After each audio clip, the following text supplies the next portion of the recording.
Hey! Just wanted to say hi. Actually, I have a kind of an exciting little update. I just had a therapy appointment and it went really well. I have been thinking about this story that I have about, basically the story is I am different. And a piece of that is like, I am special, and like that's how I'm different. Like I'm not different in a way that I'm identifying with like bad traits. It's kind of like I'm different, either like I'm just weird, like not good, not bad, but just different, or I'm identifying with like I'm special in some way. And those are things I learned, or kind of that came up in this therapy session, that tying my identity to being different or to being special were ways for me to get attention and love and feeling valued and feeling cared for and feeling celebrated and feeling cherished. Those are emotional needs that we all have, right? That was kind of my way of getting those needs met when I was a kid. And it worked pretty well. And I think it kind of kept working, and sorry, I'm also making dinner here. But it kept working, and so I was like, all right, I haven't really thought too much about it. However, only recently did I draw the connection between that story and identity that I have and the persistent problem that I've had in my life, which is not really being able to foster deep connections with people and feeling like my need for connection is not being met.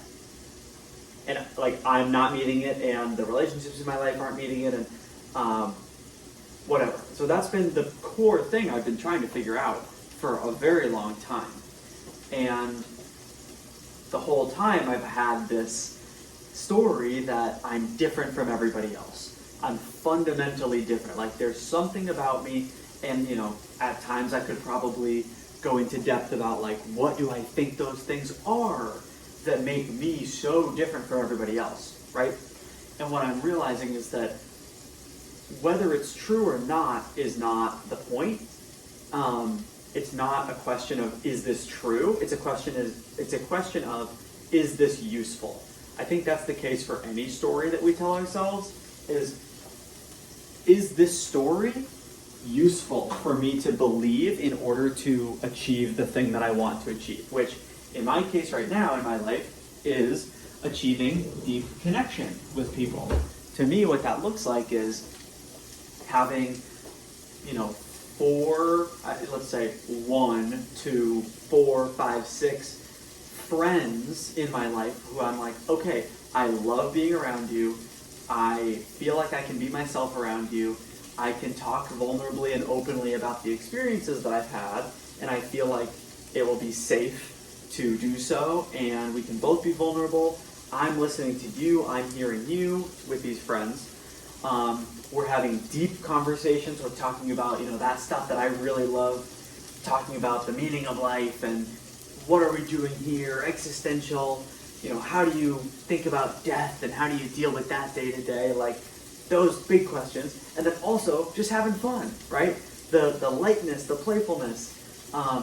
That duality, I think, is something that kind of defines me. That's a characteristic I have. And I used to think of that as something that made me inherently different from everyone else. And as of today, after this therapy appointment, I'm like, I just want to view the things that make me who I am. I want to view those as characteristics. And it's like everyone has characteristics that make them unique, right? Like I'm not the only person with characteristics, right? And so if that is my belief, if I shift my belief from saying I am fundamentally different from everybody else, that creates disconnection. Right? Because my mind is now looking for evidence of like, yeah, you are different. Yeah, everyone is not the same as you. It's going to be hard to connect with these people, right? That's what's happening. That's what's been happening in my head. Now, if I shift and say, you know what? I'm fundamentally the same as everyone else. And I have these characteristics. And everyone has their characteristics. These are my characteristics. And they make me who I am. And I love who I am. And I accept who I am. And I acknowledge and honor who I am and the characteristics that I have. Nothing has changed about how I'm viewing myself. But everything has changed about how I'm viewing other people. Now I'm choosing to view people, and I'm it's more than just one choice. Like, I have to kind of continue doing this with effort, but I'm going to be choosing, going forward every day, to see other people, everyone, every single person, as fundamentally the same as me. Here's how I'm going to do that. I'm going to focus on, first of all, our consciousness is the same. Like, if I woke up and just looked out of their eyes, it would feel the same. Like, when they do that, when they wake up and open their eyes, it feels the same as when I wake up and open my eyes and my brain starts going and I'm thinking about, what am I going to have for breakfast? Like, that's the same thing. That's what being a human is, right? That's human consciousness and being alive, right? So on a spiritual level, I can acknowledge our similarities there. Also, things that unite everybody, things that unite me with everyone else, is that our emotions, right? We feel the same emotions. We feel happiness. We want happiness. We want joy, right? We want to feel safe. Those are things we want. We want security, but we also want novelty. We want purpose. We want meaning. We want to be important. We want to feel loved and valued and cared about. And we want to feel like that warm hug at the end of the day, right? That's deep connection. Those are things we want. That's what everybody wants, okay? So that's what everyone wants. That's a connecting thing. We are all the same in that way. Big moment here in the video. We got the flip. Hey, light's too bright. Almost messed that up. But so focusing on those things in my mind is going to help my brain focus on how else are we similar? What else can we connect on? How can I spend my time with this person in a way that acknowledges our shared experiences of life and isn't just looking for like an ego boost of like, oh, I'm different from this person. Oh, I can't connect with this person, blah, blah, blah. Because that's kind of that's what's been going on in my head for a very long time. And it's like, it makes sense that I haven't found deep connections because when I'm hanging out with people, I'm not really looking to connect. I'm looking to make myself feel good. And that's not a recipe for success, you know? And obviously none of this has been intentional. I haven't, like, I've been, trying, I've been, like, intellectually trying to connect, but emotionally I haven't really let myself go there and be like, hey, we're the same.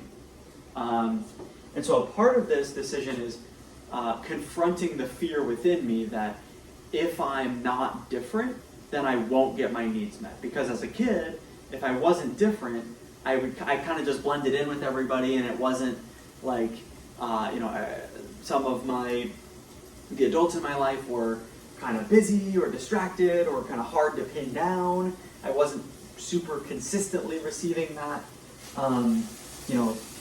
that attention that I wanted and that depth that I kind of craved. And not blaming anyone, they were all doing the best they could, of course. But now in my mind, I'm like, oh, if I don't like shine, then I'm going to be ignored, basically. And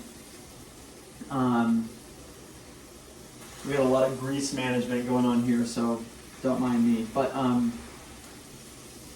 yeah, so part of me making this decision to kind of give up being different, right, in the name of creating a life that I want and connections and depth that I want.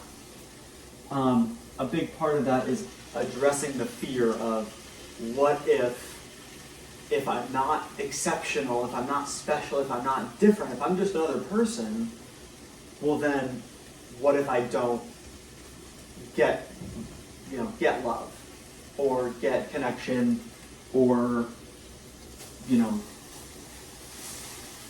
get my needs met, more or less.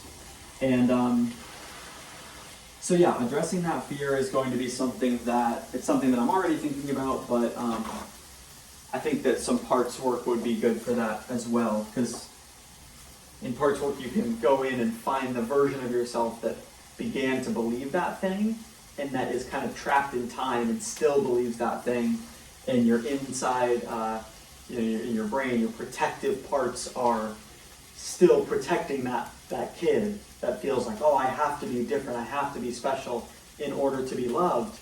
And you can go in and say, hey, you can find that version of you who believes that, and you can tell him, I love you regardless. I'm here for you. You don't have to be anything different. You don't have to be special. You don't have to be anything. I'm going to love you unconditionally. And usually, in my experience, and I guess I'm only speaking about my experience, but that's all that part wants to hear. And it's okay to try a different strategy, which might just be, listening and being connected with me, my adult self, my, taking on kind of a parenting role within the parts work framework. If you don't know parts work, this might sound weird, but if you do know parts work, you know exactly what I'm talking about. I love parts work, and going forward, I'm going to view and look for evidence that other people are similar to me and that we are all fundamentally the same, while honoring the characteristics I have that make me unique and that I love about myself, rather than viewing myself as fundamentally different from everybody else. And I'm going to see if that helps me make deeper connections that I crave. There you go. Talk to you later.